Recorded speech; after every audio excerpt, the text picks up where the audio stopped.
Les voies de Dieu sont insondables.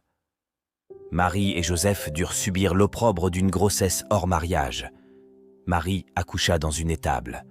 Joseph dut fuir avec sa jeune famille en Égypte pour sauver leur vie. Ils étaient dans le plan de Dieu et lui avaient obéi, mais ce n'était pas confortable. Nous avons tendance à confondre la paix que Dieu donne à celui qui lui obéit avec le confort d'un chemin sans embûches. Suivre Dieu est souvent inconfortable, mais Dieu est fidèle.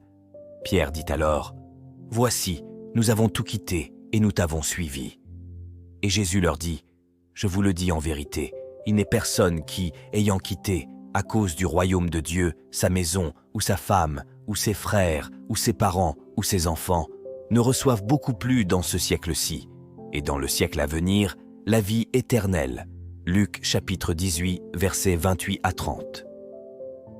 Il arrive aussi que nous ne recevions pas le soutien que nous attendions.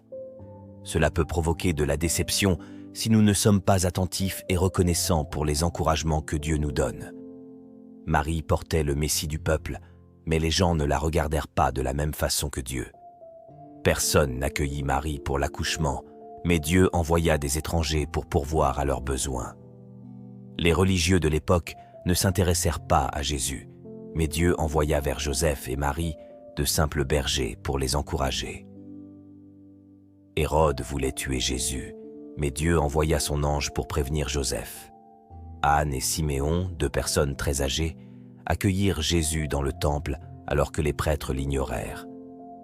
Je vous invite à demander au Saint-Esprit d'ouvrir vos yeux sur les encouragements de Dieu que vous avez peut-être oubliés ou négligés.